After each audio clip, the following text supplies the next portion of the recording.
നമസ്കാരം. ഏഷ്യയിലെ ടിവിയുടെ എപ്പിസോഡിലേക്ക് എല്ലാ മനഃപ്രേക്ഷകർക്കും സ്നേഹം നിറഞ്ഞ ഹൃദയം നിറഞ്ഞ സ്വാഗതം. ഇന്നത്തെ നമ്മുടെ വിഷയം വെച്ചാൽ വാഹനങ്ങൾ വാങ്ങിക്കുമ്പോൾ വളരെയധികം കാര്യങ്ങൾ ശ്രദ്ധിക്കേണ്ടതായിട്ടുണ്ട്. ഇന്ന് പലരും അതൊന്നും ശ്രദ്ധിക്കുന്നില്ല. പ്രധാനമായിട്ടും നമ്മളൊരു വാഹനം വാങ്ങിക്കുമ്പോൾ നമുക്ക് സമയമാണോ എന്നുള്ളത് നമ്മൾ ആദ്യം ചിന്തിക്കേണ്ടത്. ഒരാൾക്ക് സമയദോഷ സമയത്ത് അഷ്ടമശനി, കണ്ടകശനി, ഏഴാണ്ടശനി, അല്ലെ ശനിദശ, അല്ലെങ്കിൽ ലാഹത്യദശ, അങ്ങനെയൊക്കെയുള്ള കേതുർദശ, രാഹുർദശ, ഇങ്ങനെയൊക്കെയുള്ള സമയത്ത് നമുക്ക് ഈ ഗ്രഹങ്ങളൊക്കെ ദുസ്ഥാനത്ത് നിൽക്കുന്ന ഒരാൾക്ക് ഈ സമയങ്ങളിൽ വാഹനങ്ങളൊക്കെ എടുത്തു കഴിയുമ്പോൾ അടവുകൾ അടയ്ക്കാൻ പറ്റാതെ വരികയും ചിലപ്പം വണ്ടിയൊക്കെ സിസിക്കാരൊക്കെ പിടിച്ചുകൊണ്ട് പോവുകയൊക്കെ ചെയ്യും.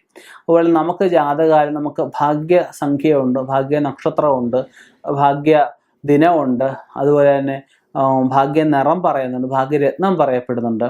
അപ്പം നമുക്ക് വാഹനം എടുക്കുമ്പോൾ എപ്പോഴും ജാതകം നമ്മൾ പരിശോധിച്ചിട്ട് ഭാഗ്യ നിറം ഏതാണെന്ന് കണക്കാക്കി ആ നിറത്തിലുള്ള വാഹനം എടുക്കുകയാണെങ്കിൽ നമുക്ക് കുറച്ചുകൂടെ പുരോഗതികൾ ഉണ്ടാവും. ന്യൂമറോളജി, സംഖ്യാശാസ്ത്രം എല്ലാവരും കേട്ടിട്ടുണ്ടല്ലേ. അപ്പോൾ നമ്മൾ വാഹനം എടുക്കുമ്പോൾ വാഹനത്തിൻ്റെ നമ്പർ മിക്കവരും ശ്രദ്ധിക്കാറുണ്ട്.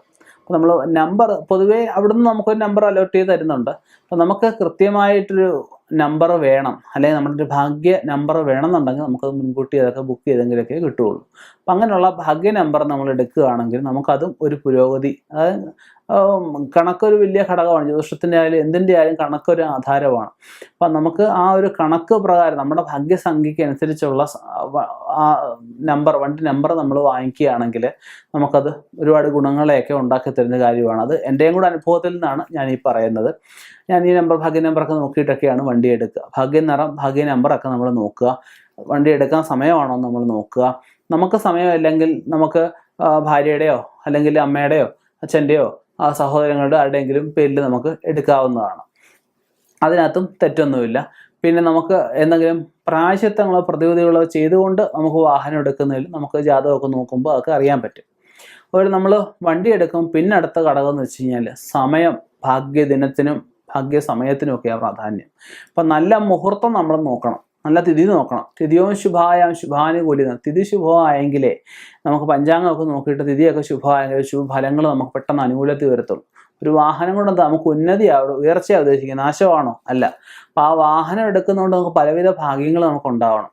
ചില വണ്ടിയൊക്കെ എടുത്തുണ്ട് എന്നും കുന്നും, പിന്നെ കമ്പനി പേരൊന്നും ഞാൻ പറയുന്നില്ല, ഏതെങ്കിലും വണ്ടി എടുത്ത് ചിലപ്പോൾ എന്നും കുന്ന് റോഡിലായിരിക്കും, എന്നും കുന്ന് എടുക്കുന്നത് അപകടമായിരിക്കും.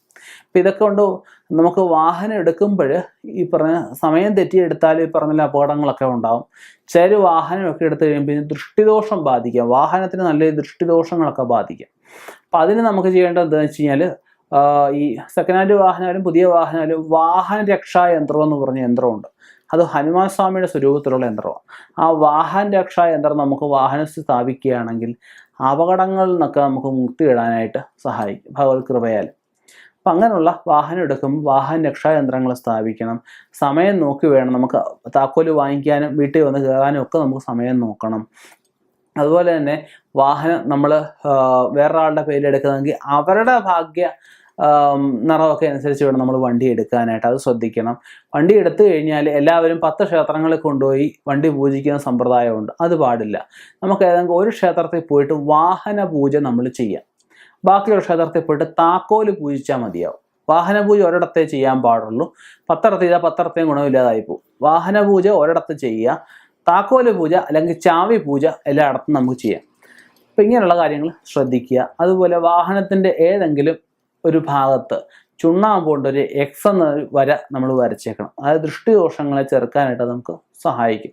അതുപോലെ കറുപ്പ് ചരടെ ശംഖ് ചേർത്ത ഒരു ചെറിയ ഒക്കെ ശംഖ് ചേർത്ത ഒരു സംഭവം പോലുണ്ട്. അത് നമുക്ക് ദൃഷ്ടിദോഷം ഒഴിവാക്കാനായിട്ട് കാറിൻ്റെ ഏതെങ്കിലും ഭാഗത്ത് നമുക്ക് അകത്തോ അല്ലെ പുറത്തോ എവിടെയെങ്കിലും കെട്ടിത്തൂക്കുന്നത് നമുക്ക് നന്നായിരിക്കും.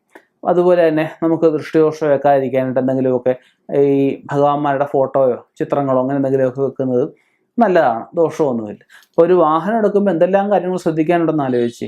അപ്പോൾ ഒരു ചെറിയ കാര്യമല്ല വാഹനം എടുക്കുക എന്ന് വെച്ച് കഴിഞ്ഞാൽ ഒരുപാട് കാര്യങ്ങൾ ശ്രദ്ധിക്കാനുണ്ട്. ശ്രദ്ധിച്ച് നമ്മൾ എടുക്കുക. ഒരു കാരണവശാൽ ഈ പറഞ്ഞ കാര്യങ്ങൾ മുഹൂർത്തം എടുക്കുകയാണെന്ന് ജ്യോത്സ്യനെ ഫോണിൽ കൂടെ ഒന്നും ചോദിക്കരുത്.